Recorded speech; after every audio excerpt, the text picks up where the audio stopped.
இன்னைக்கு பங்குச்சந்தையில் BSc share மட்டும் 6% மேலே உயர்ந்திருக்கு. அடுத்து விஷால் மெகாமார்ட் 3.4% உயர்ந்திருக்கு. ஃபினாலக்ஸ் கேபிள் பார்த்தீங்கன்னா அரௌண்ட் 4.4% உயர்ந்திருக்கு. இதனோட ரிசல்ட் மார்க்கெட் முடிஞ்சதுக்கு அப்புறம் தான் வந்திருக்கு. இவங்களோட ரிசல்ட் எல்லாமே சூப்பராக இருக்கு. ஃபைனலாக நிஃப்டியோட நாளைக்கு சப்போர்ட் அண்ட் ரெசிஸ்டன்ஸ் என்னங்கிறது இந்த வீடியோவில் பார்க்கலாம். எங்கேயும் ஸ்கிப் பண்ணாமல் பாருங்கள். எல்லோருக்கும் வணக்கம். நான் உங்கள் கோவிந்த். நான் AMFI registered mutual fund distributor and ஐஆர்டிஏயோட சர்டிஃபைடு இன்சூரன்ஸ் அட்வைசர். இன்றைக்கி நம்ம பங்கு சந்தையில் பார்த்தீங்கன்னா பிஎஸ்சி ஷேர் மட்டும் அரௌண்ட் 6.2% கிட்ட உயர்ந்திருக்குது. இதுக்கு இவங்களோட ரிசல்ட் தான் காரணம். இவங்களோட ஸ்டாக் பி பார்த்தீங்கன்னா 59 இருக்குது, இண்டஸ்ட்ரி பி 55 தான் இருக்குது. இவங்களோட டெப்ட் ஈக்விட்டி பார்த்தீங்கன்னா 0. இவங்க டெப்ட்டே இல்லாத கம்பெனின்னு சொல்லலாம். எஸ்டர்டே இவங்களோட ரிசல்ட் போஸ்ட் பண்ணியிருந்தாங்க. ரிசல்ட் ரொம்பவே நல்லா இருந்தது. இவங்களோட சேல்ஸ் பார்த்தீங்கன்னா இயர் ஆன் இயர் சூப்பராக க்ரோ ஆகிட்டு இருக்கு. லாஸ்ட் செப்டம்பரில் பார்த்தீங்கன்னா வெறும் 1000 கோடி தான் சேல்ஸ் இருந்தது. இந்த குவார்ட்டரில் பார்த்தீங்கன்னா 1600 கோடி வரைக்கும் இவங்களோட சேல்ஸ் ரொம்பவே சூப்பராக க்ரோ ஆயிருக்குன்னு சொல்லலாம். இதுவே இயர் ஆன் இயர் கம்பேர் பண்ணும்போது ஏறக்குறைய 70% 700 கோடியிலிருந்து 1200 கோடி சேல்ஸ் இன்க்ரீஸ் ஆயிருக்கு. சூப்பராக இருக்குன்னே சொல்லலாம். இவங்களோட நெட் ப்ராஃபிட் பார்த்தாலும் லாஸ்ட் குவார்ட்டர் கம்பேர் பண்ணும்போதும் ஸ்லைட்லி இன்க்ரீஸ் ஆயிருக்கு. அதை காட்டிலும் லாஸ்ட் இயர் கம்பேர் பண்ணோன்னா டபுளாகவே இன்க்ரீஸ் ஆயிருக்கு. அப்படியே சேல்ஸ் வந்து டபுளாக மாறி இருக்கு. தென் இவங்களோட ரிசோர்ஸ் கேஷ் ரிசோர்ஸ் என்ன இருக்குன்னு பார்த்தீங்கன்னா கண்டினியூஸாக இவங்களோட கேஷ் ரிசோர்ஸில் நல்லாவே ஹோல்ட் பண்ணிட்டு இருக்காங்க. 5000 கோடிக்கு மேலே கேஷ் ரிசோர்ஸும் இருக்குது.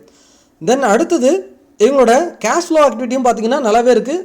தென் எஃப்ஐ ஆக்டிவிட்டி பார்த்தீங்கன்னா 7%லேருந்து 17% வரைக்கும் கண்டினியூஸாக ரைஸ் ஆகிட்டே இருக்குது.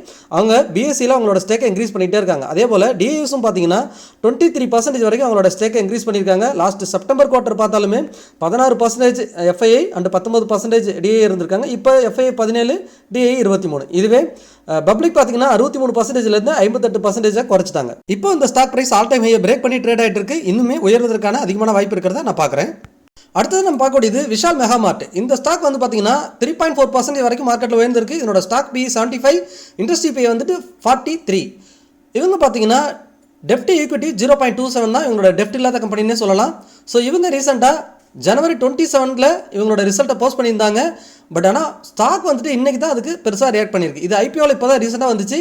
100 ரூபாயிலிருந்து 150 போயிட்டு இப்போ அகைன் 120 ட்ரேட் ஆகிட்டு இருக்கு. இந்த விஷால் மெகாமார்ட் பொறுத்த வரைக்கும் மார்க்கெட்டில் செகண்ட் லீடராக இருக்கிறாங்க. அவென்யூ சூப்பர் மார்க்கெட் தான் ஃபஸ்ட்டு இருக்கிறாங்க. ஸோ செகண்ட் லீடராக இந்த விஷால் மெகாமார்ட் வந்திருக்கிறாங்க. ஸோ இவங்களோட ரிசல்ட் எப்படி இருக்குங்கிறது இப்போ நம்ம பார்த்துடலாம். ஃபஸ்ட்டு பார்த்தீங்கன்னா இவங்களோட சேல்ஸ் பார்த்துடலாம். சேல்ஸ் பார்த்தீங்கன்னா கண்டினியூஸாக ரைஸ் ஆகிட்டே இருக்குது.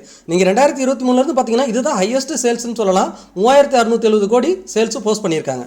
அதே போல் இவங்களோட நெட் ப்ராஃபிட் பார்த்தீங்கன்னாலும் இந்த டிசம்பர் குவார்ட்டரில் இவங்க கொடுத்தது தான் ஹையஸ்ட் நெட் ப்ராஃபிட். 313 கோடிங்கிறது இது வரைக்கும் இவங்க கொடுத்ததுலேயே இதுதான் ஹையஸ்ட். ஸோ அதில் பார்த்தாலுமே இவங்க இயர் ஆன் இயர் நல்லாவே க்ரோ ஆகிட்டு இருக்கிறாங்க. அடுத்து இவங்களோட ரிசர்வ்ஸில் எவ்வளோ கேஷ் இருக்குங்கிறத பார்த்தலாம். இவங்களோட ரிசர்வ்ஸ்லையும் ஏறக்குறைய 2600 கோடி கிட்ட ரிசோர்ஸும் வச்சுருக்காங்க. ஸோ அதுவுமே சூப்பராக இருக்குது. தென் அடுத்ததாக இவங்களோட கேஷ் ஃப்ளோ ஆக்டிவிட்டியும் ப்ளஸில் தான் இருக்குது. அரௌண்ட் 1399 கோடி வரைக்கும் கேஷ் ஃப்ளோ ஆக்டிவிட்டியும் ப்ளஸில் தான் இருக்குது. அடுத்ததாக இவங்களோட எஃப்ஐ ஆக்டிவிட்டி பார்த்துலாம். எஃப்ஐ பார்த்தீங்கன்னா இவங்களோட ஸ்டேக்கை கண்டினியூஸாக இன்க்ரீஸ் பண்ணியிருக்காங்க. 6%லேருந்து இப்போ 15% வரைக்கும் இன்க்ரீஸ் பண்ணியிருக்காங்க. டிஏஎஸ்மே அவங்களோட ஹோல்டிங்ஸை 9%லேருந்து 25% வரைக்கும் இன்க்ரீஸ் பண்ணியிருக்காங்க. இதில் இந்த ஸ்டேக்ஸை ஹோல்டிங்லேருந்து செல் பண்ணது யாருன்னு பார்த்தீங்கன்னா நம்ம பப்ளிக் தான். ஏறக்குறைய 7%லேருந்து வெறும் இப்போ 5% தான் வச்சிருக்கிறோம். 2% செல் பண்ணியிருக்கிறோம். ஸோ கண்டினியூஸாக எஃப்ஐயும் டிஏயும் இந்த ஸ்டாக்கை வந்துட்டு அக்குமுலேட் பண்ணிட்டு இருக்காங்க.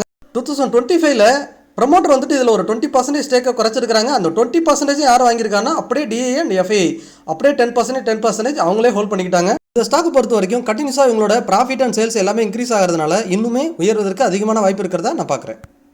இந்த விஷால் மெகாமார்ட்டை பொறுத்த வரைக்கும் பை ரேட்டிங் கொடுத்துருக்காங்க. ICICI securities and JM financial services and Motilal Oswal இவங்க எல்லாமே 20% வரைக்கும் அப்பர் சைடு இவங்க பை ரேட்டிங் கொடுத்துருக்காங்க இந்த விஷால் மெகாமார்ட்டுக்கு. அடுத்து நம்ம பார்க்கக்கூடியது ஃபினாலக்ஸ் கேபிள். இந்த ஸ்டாக் பார்த்தீங்கன்னா இன்றைக்கி 4% வரைக்கும் ரைஸ் ஆயிருந்தது. ஆனால் ரிசல்ட் பார்த்தீங்கன்னா மார்க்கெட் முடிஞ்சதுக்கப்புறம் தான் வந்திருக்கு. 35% ரெவன்யூ க்ரோ ஆயிருக்குன்னு சொல்லியிருக்காங்க. அரௌண்ட் இயர் ஆன் இயர் 35% 1500 கோடிக்கு மேலே ப்ராஃபிட் வந்திருக்கு.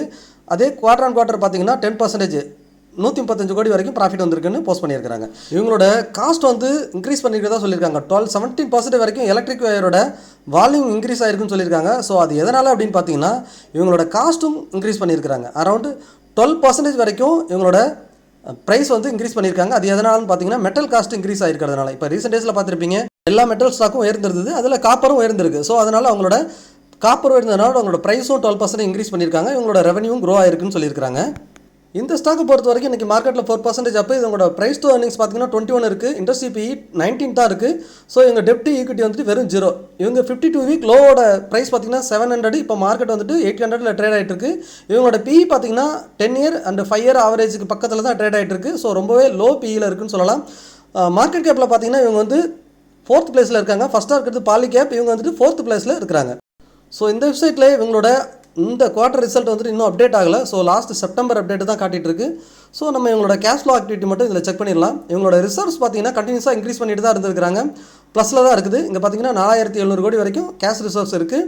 தென் இவங்களோட கேஷ் ஃப்ளோ ஆக்டிவிட்டியும் 200 கோடி வரைக்கும் ப்ளஸில் தான் இருக்குது. ஸோ நோ வரி, அதான் சம்மந்தமாகவும் இவங்க நல்லா பெட்டராகவே இருக்கிறாங்க.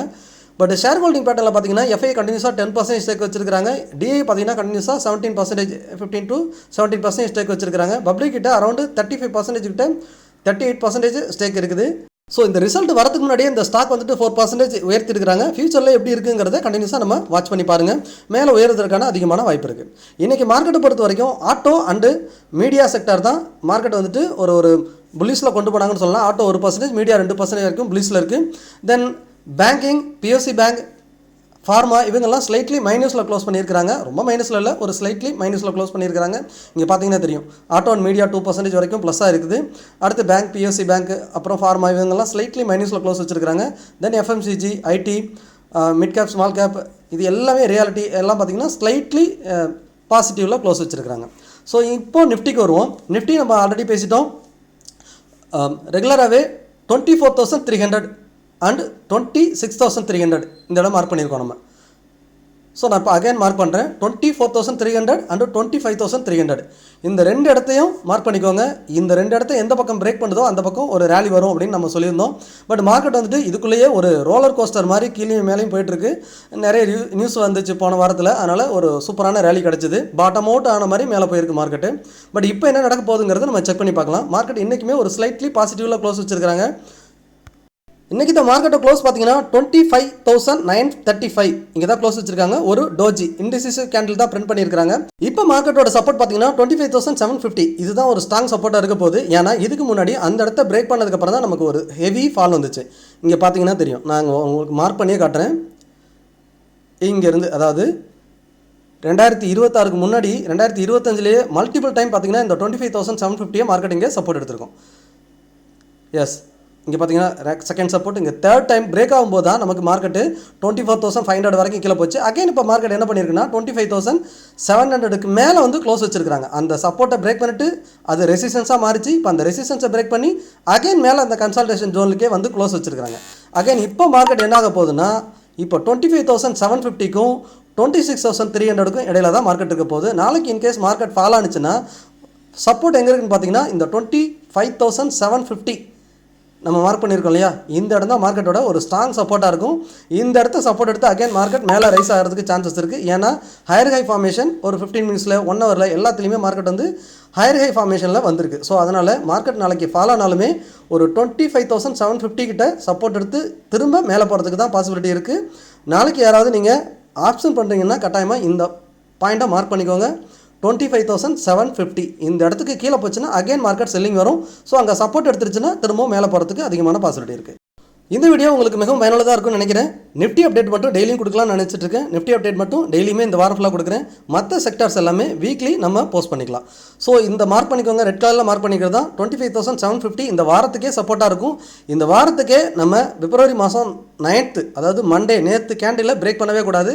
இந்த கேண்டிலை பிரேக் பண்ணாத வரைக்கும் நிஃப்டி அப் ட்ரெண்டில் தான் இருக்கும். இந்த கேண்டிலை பிரேக் பண்ணால் திரும்பவும் ஒரு செல்லிங் வரதுக்கான பாசிபிலிட்டி இருக்குது. இந்த வீடியோவில் நீங்கள் பார்த்த எல்லா விஷயமும் ஒரு எஜுகேஷனல் பர்பஸ் மட்டும்தான். நீங்கள் பர்சனலாக ட்ரேட் பண்ணாலும் சரி, இல்லை ஸ்டாக்ஸில் இன்வெஸ்ட் பண்ணாலும் சரி, உங்களோட ஃபினான்ஷியல் அட்வைசரை கட்டாயமாக டிஸ்கஸ் பண்ண மறந்துடாதீங்க. நீங்கள் நம்மகிட்ட ஃபினான்ஷியல் அட்வைஸ் எடுத்துக்கணும்னா டிஸ்பிளேல தெரியுற வாட்ஸ்அப் நம்பருக்கோ அல்லது மெயில் ஐடிக்கோ தொடர்பு கொள்ளுங்க, அல்லது டிஸ்கிரிப்ஷனில் இருக்க கூகுள் ஃபார்ம் ஃபில் பண்ணுங்க. நான் உங்களை கனெக்ட் பண்ணுறேன். மார்க்கெட் பற்றின டெய்லி அப்டேட்டுக்கு என்னோட டெலிகிராம் சேனல் லிங்க் டிஸ்கிரிப்ஷனில் கொடுக்குறேன். சர்ச் பண்ணி மறக்காம ஜாயின் பண்ணுங்க.